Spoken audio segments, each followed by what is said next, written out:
Halo warga Jakarta, bersama saya Aulia Sarvina, Berita Jakarta hari ini 7 Juli 2025 akan menghadirkan berita pilihan dan informasi terbaru untuk Anda.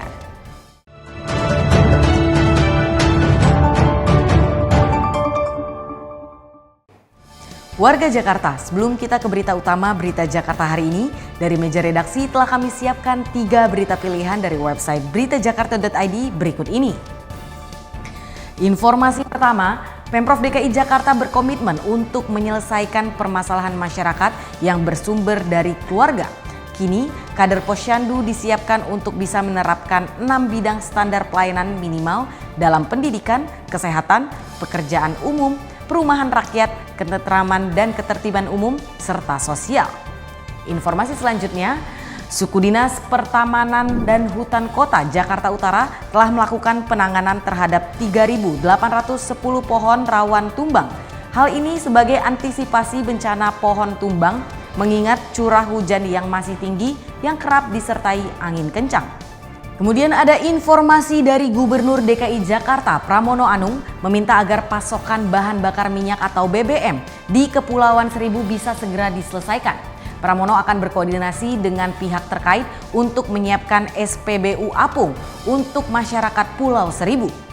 Informasi selengkapnya warga Jakarta bisa langsung kunjungi website beritajakarta.id, website berita resmi pemerintah Provinsi DKI Jakarta.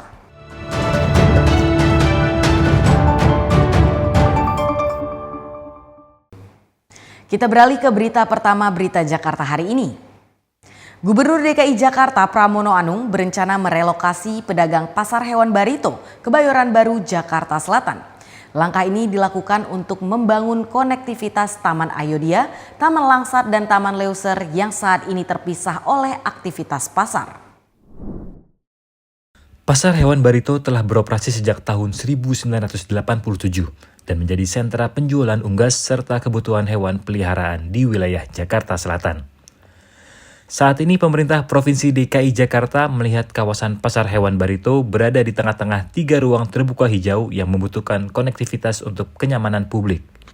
Teman-teman sekalian, untuk menggabungkan 3 taman tadi, bahwa itu Leuser, Ayodhya, dan juga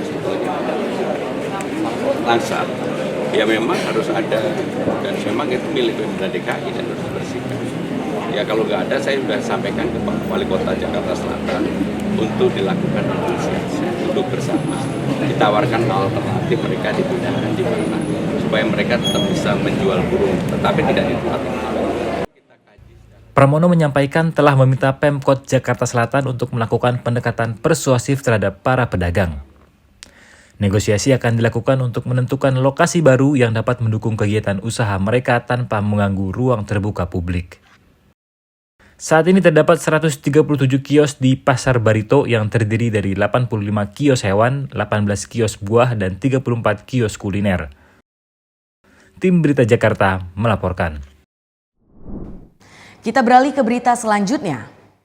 Pemerintah Provinsi DKI Jakarta menetapkan tarif pajak 10% untuk fasilitas olahraga yang masuk dalam objek pajak barang dan jasa tertentu untuk jasa kesenian dan hiburan.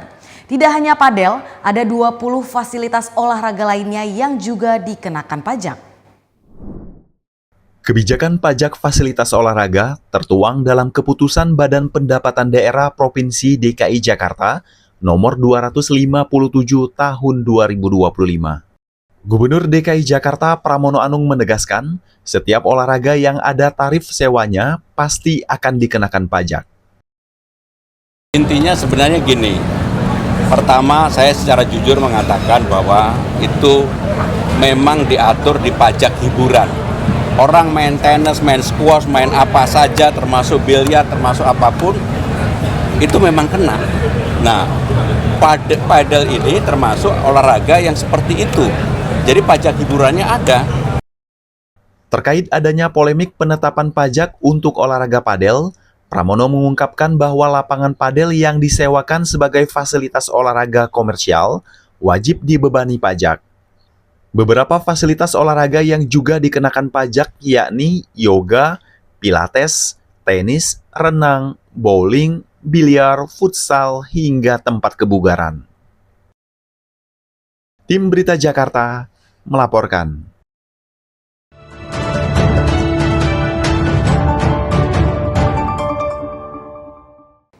Kita masuk ke segmen Info Jakarta. Badan Penanggulangan Bencana Daerah atau BPBD DKI Jakarta memberikan peringatan dini banjirop mulai tanggal 4 hingga 13 Juli 2025. Adanya fenomena pasang maksimum air laut bersamaan dengan fase bulan purnama berpotensi meningkatkan ketinggian air laut maksimum. Berikut wilayah yang berpotensi terdampak banjirop.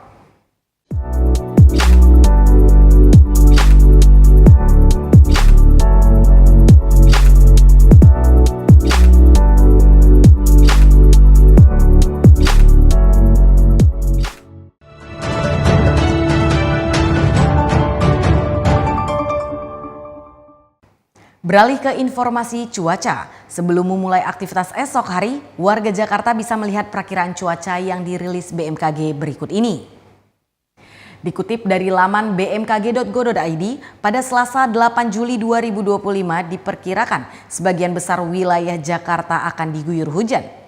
Wilayah yang diperkirakan akan diguyur hujan ringan yakni Jakarta Barat, Jakarta Timur, dan Kepulauan Seribu. Sementara Jakarta Utara, Jakarta Selatan, dan Jakarta Pusat diperkirakan diguyur hujan sedang. Suhu udara diperkirakan berkisar antara 23 hingga 31 derajat Celcius.